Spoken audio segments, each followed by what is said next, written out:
স্টেশনে ট্রেন থামতেই সুরনাথ বাবু নেমে পড়লেন। স্টেশনটি ছোট, তার সংলগ্ন জনপদটিও বিস্তীর্ণ নয়। ট্রেন 2 মিনিট থেমে চলে গেল।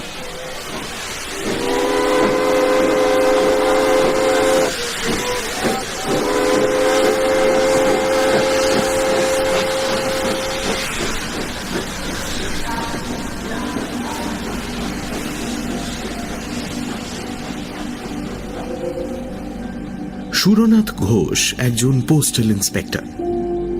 সম্প্রতি এদিকটার গ্রামাঞ্চলে কয়েকটি নতুন পোস্ট অফিস খুলেছে। সুরনাথ বাবু সেগুলি পরিদর্শন করতে এসেছেন। এর আগে তিনি এদিকে কখনো আসেননি। তিনি স্টেশন থেকে বেরিয়ে গেলেন। স্থানীয় পোস্ট অফিসটি স্টেশনের কাছেই। ডাক এবং তার 2ই আছে, একজন পোস্টমাস্টার, একটি কেরানি ও 2 জন পিয়ন। পোস্ট অফিসের পেছন দিকে পোস্টমাস্টার সপরিবারে থাকেন। বেলা আন্দাজ 11টার সময় সুরনাথ বাবু পোস্ট অফিসে এসে নিজের পরিচয় দিলেন। পোস্টমাস্টার খাতির করে তাকে ভেতরে নিয়ে গেলেন। ইতিমধ্যে তিনি খবর নিয়েছেন যে 3টি পোস্ট অফিস পরিদর্শনে তিনি যাবেন, তার মধ্যে সবচেয়ে যেটি কাছে সেটি 12 মাইল দূরে। কাঁচা পাকা রাস্তা আছে। সুরনাথ তার পিয়নের সাইকেলটি ধার নিয়েছেন। আজ সন্ধ্যের সময় ওই গ্রামে পৌঁছবেন। কাল সকালে সেখানকার পোস্ট অফিস তদারক করে সন্ধ্যার আগেই ফিরে আসবেন। তারপর আবার অন্য পোস্ট অফিসের উদ্দেশ্যে যাত্রা করবেন। সুরনাথ বেরোবার উদ্যোগ করছেন, এমন সময় পোস্টমাস্টার বললেন, এখান থেকে ওই মাইল 5-6 দূরে রাস্তাটা দুফাক হয়ে গেছে। ডান হাতি রাস্তাটা দিয়ে গেলে একটু ঘুর পড়ে বটে, কিন্তু আপনি ওই রাস্তাটা দিয়েই যাবেন। কিন্তু কেন? বাঁ হাতি রাস্তাটা কি দোষ করেছে? ও রাস্তাটা ভালো নয়। সাইকেলে করে সুরনাথ বেরিয়ে পড়লেন। কয়েক মিনিটের মধ্যেই তিনি শহরের এলাকা পার হলেন। তারপর অবারিত মুক্ত দেশ।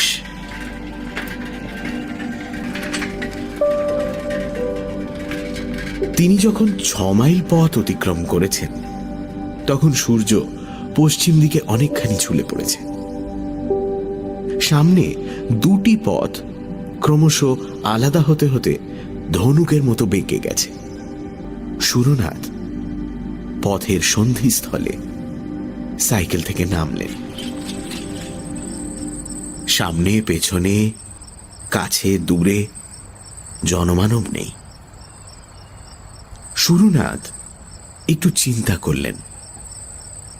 পোস্টমাস্টার বলেছিলেন বাঁ হাতের রাস্তাটা ভালো নয়, কিন্তু দৈর্ঘ্যে ছোট, সুতরাং বাঁ হাতি রাস্তাটা দিয়ে যাওয়াই ভালো।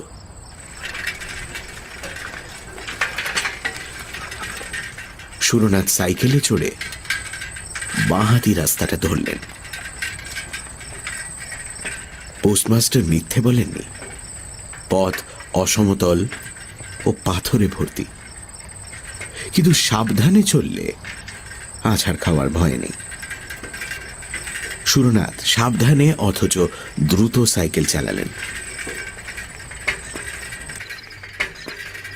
আরো কিছু দূর অগ্রসর হওয়ার পর পাশের দিকে চোখ ফিরে সুরনাথ ব্রেক কষলেন। একটা ছোট মাটির কুটির যেন মন্ত্র বলে রাস্তার পাশে এসে দাঁড়িয়েছে। আশেপাশে অন্য কোনো কুটির দেখা যাচ্ছে না। এই কুটিরটি যেন গ্রামে প্রবেশের মুখে প্রহরীর মতো দাঁড়িয়ে আছে। সুরনাথ রাস্তার ধারে যেখানে সাইকেল থেকে নামলেন সেখান থেকে 3 গজ দূরে কুটিরের দাওয়ায় খুঁটিতে ঠেস দিয়ে এক যুবতী বসে আছে। সুরনাথের চোখের সঙ্গে তার চোখ চুম্বকের মতো আবদ্ধ হয়ে গেল। চাষার মেয়ে, দেহ যৌবনের প্রাচুর্যে ফেটে পড়ছে। হ্যাঁ গা, তুমি কোথায় যাবে গো? রতনপুর। তার হাসিতে প্রগল্ভতা ছাড়াও এমন কিছু আছে যা পুরুষের স্নায়ুতে আগুন ধরিয়ে দিতে পারে। রতনপুর? সে তো অনেক দূর গো, যেতে যেতেই রাত হয়ে যাবে, পৌঁছতেই পারবে না। তাহলে গ্রামে কি কোথাও থাকবার জায়গা আছে? এখানেই থাকো না। সুরনাথ চমকে যুবতীর দিকে চাইলেন। যুবতীর দৃষ্টিতে দুরন্ত আহ্বান, আরো কত রহস্যময় ইঙ্গিত। সুরনাথের বুকের মধ্যে রক্ত তোলপাড় করে উঠল। তিনি শরীর শক্ত করে নিজেকে সংবরণ করলেন। আস্তে আস্তে বললেন, মানে বাড়ির পুরুষেরা কোথায়? তারা মাঠে গেছে, সারা রাত ধান পাহারা দেবে।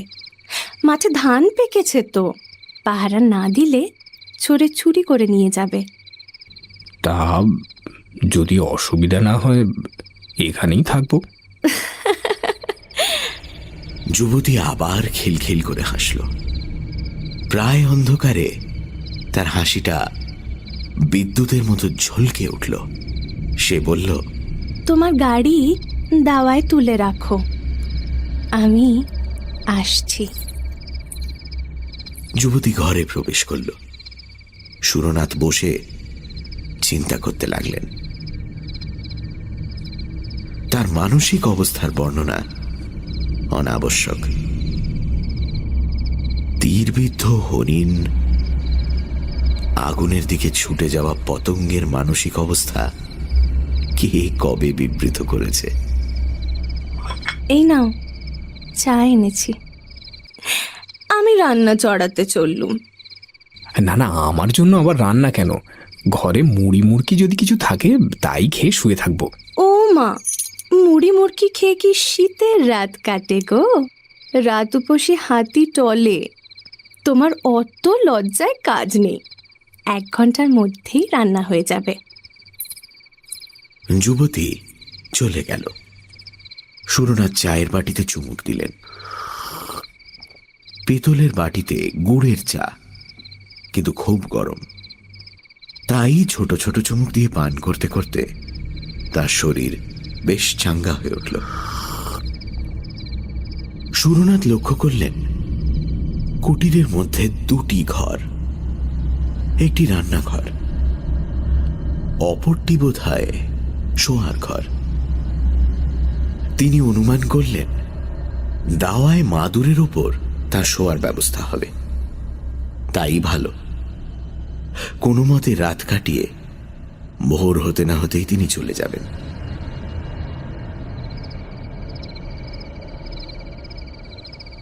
ঘণ্টাখানেক পরে যুবতী দরজার কাছে এসে দাঁড়িয়ে বলল, এই যে ভাত বেড়েছি, খাবে এসো। সুরনাথ উঠে ঘরের মধ্যে প্রবেশ করলেন। বাইরের ঠান্ডার তুলনায় ঘরটা বেশ গরম। পিঁড়ির সামনে ভাতের থালা। তিনি শামুকের মতো খোলের ভেতর থেকে গলা বাড়িয়ে বললেন, তোমার নাম কি? কামিনী। নামটা তপ্ত লোহার মতো সুরনাথের গায়ে ছ্যাঁক করে লাগলো। পাশের ঘরে বিছানা পেতে রেখেছি, শুয়ে পড়ো গিয়ে। সুরনাথের বুক ধড়াস করে উঠল। তিনি তোতলা হয়ে গিয়ে বললেন, হ্যাঁ, না, আমি বাইরে মাদুরে শুয়ে রাত কাটিয়ে দেবো। ও মা, বাইরে শোবে কি? শীতে যে পুরো জমে যাবে। যাও, বিছানায় শো গিয়ে। সুরনাথ কথা কাটাকাটি করলেন না। কামিনী রাত্রে কোথায় শোবে প্রশ্ন করলেন না। শাস্তি পাওয়া আসামির মতো শোবার ঘরে প্রবেশ করলেন।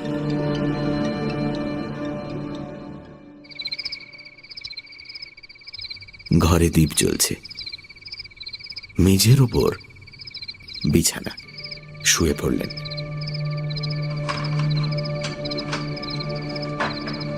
চোখ বুজে তিনি পাশের ঘরে খুটখাট ঠুনঠান বাসনকোসনের শব্দ শুনতে লাগলেন। ইন্দ্রিয়গুলি অতিমাত্রায় তীক্ষ্ণ হয়ে উঠেছে। তার মনের উত্তাপ একটি সুদীর্ঘ নিঃশ্বাসে বেরিয়ে এলো। চোখ বুজে অনেকক্ষণ শুয়ে থাকবার পর তিনি আচ্ছন্নের মতো হয়ে পড়েছিলেন। হঠাৎ চটকা ভেঙে গেল।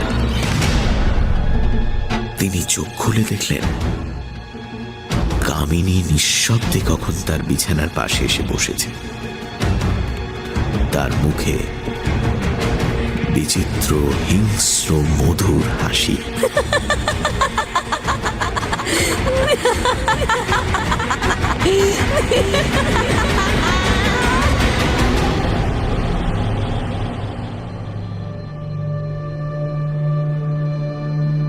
তিন দিন পর্যন্ত সুরনাথ যখন ফিরে এলেন না, তখন পোস্টমাস্টার বাবু উদ্বিগ্ন হয়ে উঠলেন। কেবল সুরনাথের জন্য নয়, সেই সঙ্গে পোস্ট অফিসের সম্পত্তি, সাইকেলটিও গেছে। পোস্টমাস্টার পুলিশে খবর দিলেন। পুলিশ খোঁজ নিল। সুরনাথের যে 3টি পোস্ট অফিসে যাওয়ার কথা সেখানে তিনি যাননি। পুলিশ তখন রীতিমতো তদন্ত আরম্ভ করল। 7 দিন পরে সুরনাথকে পাওয়া গেল।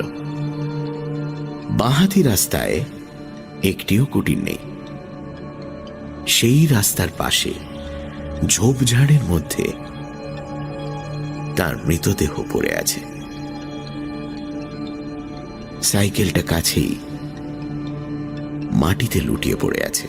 সুরনাথের দেহেও কোনো আঘাতের চিহ্ন নেই, কিন্তু দেহটি প্রাচীন মিশরীয় মামির মতো শুকনো ও অস্থি চর্মসার হয়ে গেছে, যেন রক্তচোষা বাদুড় দেহটাকে শুষে নিয়েছে।